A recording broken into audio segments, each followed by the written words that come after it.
కావాలనే మీ కలను నెరవేర్చుకోండి. సంప్రదించండి హెగ్డే ఫెర్టిలిటీ, హైదరాబాద్, తెలంగాణ. నమస్తే, వెల్కమ్ టు ఐ డ్రీమ్. నిన్న జమ్మూ కాశ్మీర్ అక్కడ జరిగినటువంటి ఉగ్రదాడి ఇప్పటికైతే 26, 27 సంఖ్య అనేది 27 మంది చనిపోయిండ్రు. పుల్వామా దాడి కంటే కూడా ఎక్కువ చనిపోయినరు ఇక్కడ ఉగ్రవాద దాడిలో. కామన్ అంటే అక్కడ పర్యాటకులు జమ్మూ కాశ్మీర్ ఈ మధ్య కాలంలోనే కొంత మళ్ళా పర్యాటకంగా అభివృద్ధి చెందుతోంది. ఎవరైనా ఇమాజిన్ చేస్తున్నారు ఈ రకంగా ప్రాణాలు పోతాయని చెప్పి? ఒక మిలిటరీ ఆఫీసర్ వైఫ్ అక్కడ కూర్చొని ఏడుస్తూ ఉంటే ఆ పిక్చర్ చూస్తూ ఉంటే కళ్ళకి నీళ్ళు వచ్చినాయి. ఆమె ఎంత పెయిన్ అనుభవించి ఉండాలి, ఎంత బాధ, ఎంత మనోవేదన అనుభవించి ఉండాలి. కళ్ళ ముందు భర్తను చంపేస్తాను, నన్ను కూడా చంపేసేయండి అంటే ఆ పెయిన్ ఆమె తట్టుకోలేక నేను కూడా చనిపోతే అయిపోతా అంటే పోయేసి నీ మోడీకి చెప్పుకో, నీ ప్రధానమంత్రికి చెప్పుకో అని చెప్పేసి మాట్లాడుకుంటూ వాళ్ళు వివరించుకుంటూ ఆ మనిషిని చంపేసినారంటే ఎక్కడ మానవత్వం పోతుంది? ఎక్కడ ఉంటున్నాం మనం? ఏ దేశంలో ఉంటున్నాం? మన ప్రాణాలు, మన దేశ ప్రజల ప్రాణాలు మనం కాపాడుకోలేకపోతున్నాం. యుఏ నుంచి వచ్చిన వాళ్ళు అంటే వేరే అదర్ కంట్రీస్ నుంచి కూడా వచ్చిన వాళ్ళు కూడా అక్కడ చంపబడ్డారు, ఇంత నిర్దాక్షిణంగా చంపబడ్డారు.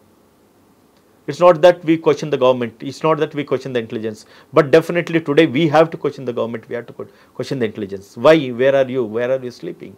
ఎక్కడ పడుకున్నారు మీరు? ఎందుకు ఆ ప్రాణాలు కాపాడుకోలేకపోయారు? ఎందుకు ప్రాణాలు కాపాడలేకపోతుంది? సరే, ఈ రోజు 28 మంది, రేపు ఇంకెంత మందిని? టూ డేస్ క్రితమే సార్ కేంద్రం జనరల్లీ కొన్ని హెచ్చరికలు ఇస్తూ ఉంటుంది సార్. అందులో భాగంగా 2 డేస్ క్రితమే హెచ్చరికలు ఇచ్చింది మొత్తం ఆల్ ఓవర్ కంట్రీ. ఏదో జరగబోతోంది, కొంత అప్రమత్తంగా ఉండని అని అన్ని స్టేట్స్కి అయితే ఒక మెసేజ్ అయితే ఇస్తుంది సార్. సో మెసేజ్ ఇచ్చిన 2 డేస్కే ఇన్సిడెంట్. మెసేజ్ ఇచ్చిందంటే వాళ్ళకి ఆ విషయం తెలిసిందంటే నిఘా విభాగాలు వాళ్ళకి ఇంటిమేట్ చేసిందంటే, ఇంటిమేట్ చేసినప్పుడు వాళ్ళు చేయాల్సిన ప్రథమ ధర్మం వాళ్ళు ఖచ్చితంగా దాని మీద ప్రొటెక్షన్ తీసుకోవాల్సిన అవసరం ఉండే. వాళ్ళకి తెలిసిన విషయాన్ని వాళ్ళు కాపాడలేకపోయినారు, వాళ్ళు ప్రొటెక్ట్ చేయలేకపోయినారంటే మరి వాళ్ళ వైఫల్యం కాదా ఇది? ఎవరు చేస్తూ ఉన్నారు ఇది? ఎవరి వైఫల్యం ఇది? ఒకసారి ప్రభుత్వాలు క్వశ్చన్ చేసుకోవాలి వాటిని. ఈరోజు సరే ఇన్సిడెంట్ జరిగింది, అందరం కూడా భారతదేశంలో అందరూ కూడా ఒక్కటేసి ఖండించాలి. బట్ ఖండించడం వల్ల ప్రయోజనం ఏంటిది? ఇన్సిడెంట్ జరిగిన తర్వాత ఖండించడం వల్ల ప్రయోజనం ఏంటిది? జరగకముందు ఏం చేస్తున్నాం అనేది ఇంపార్టెంట్ కదా. దానికి సమాధానం ఎవరు చెప్పాలి? ఈరోజు ఇన్సిడెంట్ జరిగిన తర్వాత ఈరోజు హోమ్ మినిస్టర్ పోయిండా, లేదంటే కనుక ప్రధానమంత్రి మళ్ళీ వెనక్కి వచ్చిండా, పోతున్నాడా? Yes, we agree. ఇన్సిడెంట్ జరిగినందుకు మీరు సానుభూతి మీరు ఎక్స్ప్రెస్ చేయాలి, ఇలా మీటింగ్లు పెట్టుకోవాలి, అన్నీ చేయాలి. పోయిన ఒక్క ప్రాణాన్ని తీసుకురామని చెప్పండి, ఒక్క ప్రాణాన్ని తీసుకురామని చెప్పండి. ఇంత నిర్దాక్షిణంగా చూసుకుంటే బట్టలు కూడా ఊడదీసి వాళ్ళను టెస్ట్ చేసేసి కొట్టి చంపుతున్నారంటే ఎటువంటి సమాజంలో ఉన్నాం? అండ్ వీళ్ళకి మోర్ పర్టికులర్లీ వెపన్స్ ఎక్కడి నుంచి వస్తున్నాయి? ఏ దేశం సపోర్ట్ చేస్తూ ఉన్నది వీళ్ళని? ఇది ఎందుకు మనం పనిచేస్తలేము? దీని మీద ఎందుకు మనం క్వశ్చన్ చేయట్లేదు? దీని మీద ఎందుకు మనం ప్రశ్నించట్లేదు? వెపన్స్ పట్టుకొని మన దేశానికి ఎట్లా వస్తూ ఉన్నారు వీళ్ళంతా కూడా బాధాప్తా? ఎక్కడి నుంచి వస్తున్నారు? భారతదేశం అంతా కూడా చుట్టుపక్కల సీ ఉంది కదా. ఏ దేశంకు మన భారతదేశం యాక్సెస్లో ఉన్నది? అర్థం చేసుకోండి. ఏ దేశం మనకు శత్రు దేశం? ఈరోజు ఏ దేశంతో మనం సాంకేతికంగా వాళ్ళతో మన స్నేహభావాలు కొనసాగించాలని చెప్పి మన ప్రభుత్వాలు అనుకుంటా ఉన్నాయి. మరి ఆ దేశాలైనా మన ప్రజలను చంపేస్తూ ఉన్నారు, ఆ దేశాలైనా మన ప్రజల మీద అటాక్ చేయించుతూ ఉన్నారు.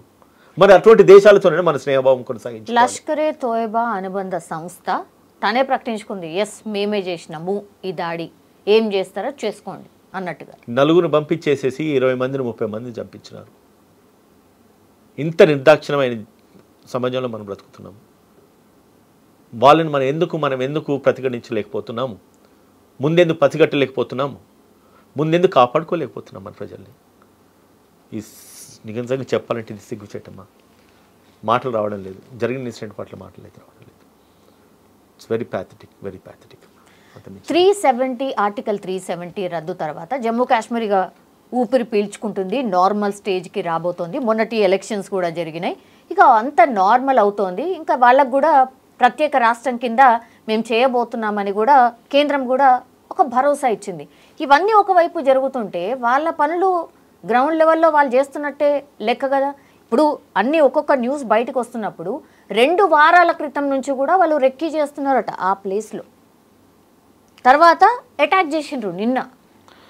వన్స్ ఇది నక్సలైట్ ప్రభావిత ప్రాంతం, టెర్రరిస్ట్ ప్రభావిత ప్రాంతం కాదని చెప్పేసి ఎప్పుడైతే ఫ్రీ కంట్రీ చేసినారో, జమ్మూ కాశ్మీర్ ఫ్రీ స్టేట్ చేసిన తర్వాత ఇంకా మా ఉనికి ఉన్నది అని చెప్పుకోవడానికే వాళ్ళు ఇచ్చిన మెసేజ్ నిన్నటి ఇన్సిడెంట్.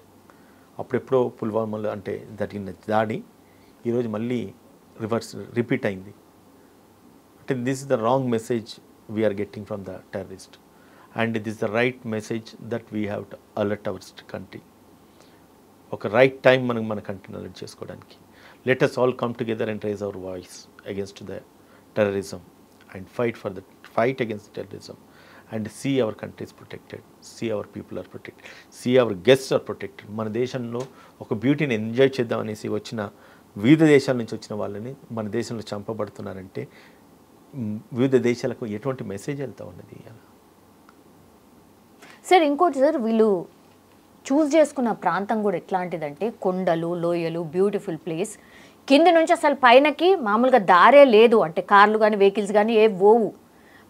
ఈ టాంగాలు ఉంటాయి కదా, అంటే గుర్రాలు లేదంటే మోసుకుపోయేటివి ఉంటాయి కదా, దాంట్లో మాత్రమే టూరిస్టులు పైకి వెళ్ళాలి, అసలు వేరే దారి లేదనమాట. వీళ్ళు ఇన్సిడెంట్ జరిగిన తర్వాత ఆర్మీ రీచ్ కావడానికి 20 నుంచి 30 నిమిషాలు పడ్డది ఒకటి. తర్వాత ఆర్మీ యూనిఫామ్లోనే వాళ్ళు అక్కడికి వెళ్ళి ఫైరింగ్ చేసిండ్రు. సో ఎక్కడ కూడా డౌట్ రాకుండా. సార్ ఇక్కడ చిన్న క్వశ్చన్, ఆర్మీ యూనిఫామ్ వేసుకున్నప్పుడు ఐడి కార్డ్ ఆర్ గుర్తింపు అట్లా ఎట్లా తిరగగలుగుతున్నారు అనేది. ఎప్పుడైతే వీళ్ళు అక్కడికి వెళ్ళినారో, టెర్రరిస్టులు వెళ్తే వీళ్ళు అనుకున్నారంటే సమ్ ఆర్మీ జవాన్ వచ్చేసి వాళ్ళు ఏదో డ్రిల్ చేస్తున్నారేమో, వాళ్ళు ప్రాక్టీస్ చేస్తున్నారేమో. వాళ్ళ దగ్గరికి వచ్చి ఒక్కొక్కరిని నిలబెట్టి కాల్చేంత వరకు అర్థం కాలేదు. అటువంటి యూనిఫామ్ వేసుకొని ప్రజలు వెళ్తున్నారు, వ్యక్తులు వెళ్తున్నారంటే మరి అదే యూనిఫామ్ వేసుకొని ఆర్మీ డ్యూటీ చేయాలి కదా. మరి ఆర్మీ డ్యూటీ చేస్తలేదు అక్కడ. కామన్ మ్యాన్ అనుకున్నాడు అక్కడ ఇది ఆర్మీ కావచ్చు, వీళ్ళు మమ్మల్ని ప్రొటెక్ట్ చేయడానికి మమ్మల్ని రక్షించే బలగాలు కావచ్చు, కానీ వాళ్ళని భక్షించే బలగాలని చెప్పేసి వాళ్ళు అనుకోలేదు. ఇది ఏదేమైనప్పటికీ ఒకటి మాత్రం చెప్పగలుగుతాం, ఇది 100% నిఘా విభాగాల వైఫల్యం అని మాత్రం చెప్పగలుగుతాం. అంత మించి it's very premature time that we discuss on this issue. But ఒక దేశ పౌరులుగా మన యొక్క బాధ్యత మనం నిర్వర్తించుకోవాలి. సరే, ఈ యొక్క ప్లాట్ఫామ్ మనకు దొరికింది, దీన్ని పూర్తిగా ఖండించడానికి. I think this is the right time for everybody to raise their voice, and this is my message to the country, to the nation. We are teat for tat laga sir. Surgical strike, మరో surgical strike జరగాల్సిందే అనేది కూడా చాలా మంది మాట్లాడుతున్నారు sir. What is your opinion? End of the day ultimately మన state protection important, మన citizens protect చేయడం ఇంపార్టెంట్, సిటిజన్స్ లైఫ్ ప్రొటెక్ట్ చేయడం important. If you fight for a right cause it's good. But tit for taught అంటే మళ్ళీ ఒకటేమా what you call like అంటే యుద్ధాలు మొదలు పెట్టవచ్చు, కానీ ఎంటర్ అవ్వడం ఎంతైతే ఇంపార్టెంటో ఎగ్జిట్ కూడా అంతే ఇంపార్టెంట్. నువ్వు పాత్ లోపలికి పోవడానికి ఎంతైతే మార్గాలు మనము వెతుక్కుంటామో దాంట్లో నుంచి బయటికి రావడం ఎట్లా అన్నది కూడా ఇంపార్టెంటే. ఈరోజు నువ్వు చేయబోయే అటాక్ నువ్వు చేస్తావు, పక్కకు జరిగిపోతావు, కానీ వాళ్ళు అటాక్ చేసేది మిలిటరీని కాదు, లేకపోతే పోలీస్ జవాన్ని కాదు, కామన్ పీపుల్ని, ఇన్నోసెంట్ పీపుల్ని. బ్రతకడానికి అంటే వాళ్ళ యొక్క జస్ట్ వాళ్ళ లైఫ్ను వాళ్ళు ఎంజాయ్ చేయడానికి వస్తున్నారు. వాళ్ళు కనీసం కళ కూడా కనకపోవచ్చు వాళ్ళ ప్రాణాలు పోతాయని చెప్పేసి. పోనీ ప్రాణాలు పోతే ఒక యాక్సిడెంట్లో పోయినాయని కాదు, చంపబడ్డారు. మామూలుగా చంపబడలేదు, అందరు చంపబడలేదు.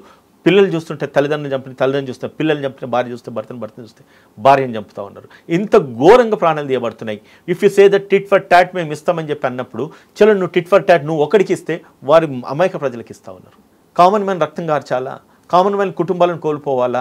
దేశం గురించి కొట్లాడే వాళ్ళ యొక్క జీవితాలు అదే దేశంలో అన్యాయంగా బలైతూ ఉంటే, కళ్ళ ముందు భార్య చూసి ఏడుస్తూ ఉంటే, ఆ భార్యకు ఒక మెసేజ్ ఇస్తూ ఉన్నారు వీళ్ళు ఏంటంటే, పోయేసి నువ్వు నీ ప్రధానమంత్రి చెప్పుకోపో, అందుకే నేను వదిలేస్తున్నాము.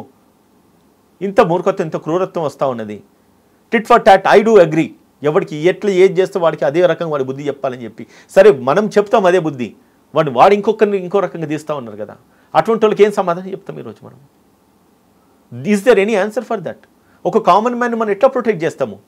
ప్రభుత్వాలు ఉన్నాయి, మిలిటరీ బలగాలు ఉన్నాయి, పోలీస్ యంత్రాంగం, సిఆర్పిఎఫ్, సిఎస్ఎఫ్, ఈ జవాన్లంతా ఉన్నారు. వాళ్ళ మీద అటాక్ చేస్తే అది వేరు. నువ్వు అదే డ్రెస్సులు వేసుకొని ఎవడైతే రక్షిస్తాడని చెప్పేసి అనుకున్నాయని వాళ్ళ ఆదృపదంతో వీళ్ళు చూస్తుంటే, పక్కకు వచ్చి నిలబడినా కూడా రక్షించేవాడు భక్షించేవాడు అర్థం కాని పరిస్థితులు. అటువంటి సిచ్యువేషన్లో వాళ్ళ మనసు ఎంత అంటే నిజంగా ఎంత కాన్ఫిడెన్స్ కోల్పోతారు.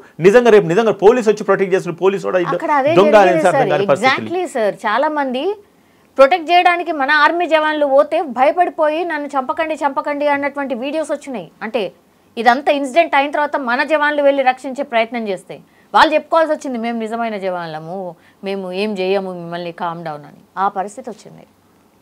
సో ఏదేమైనప్పటికమ్మా ఇప్పుడు దీని మీద అంటే నాకు నిజంగా మాటలు రావడం లేదు. We have seen many things in the country. But ఇంత ఘోరంగా అయితే it's the first time what I believe in the country. అంటే మన దేశంలో ఫస్ట్ టైం నేను చూస్తున్నా. అంటే పిల్లలు అంటే ఒక కుటుంబం చూస్తున్నా ఇంకో ప్రాణాలు తీయడం అనేది మాత్రము వెరీ ఫస్ట్ టైం. దీంట్లో నిజంగా 100% మాటలు రావడం లేదు.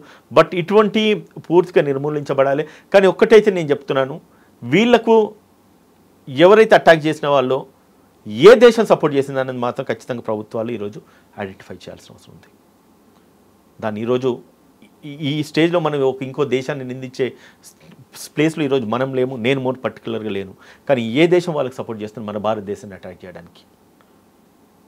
ఒక కామన్ మ్యాన్కి ఇంత స్ట్రాంగ్ వెపన్స్ ఎక్కడి నుంచి వచ్చినాయి?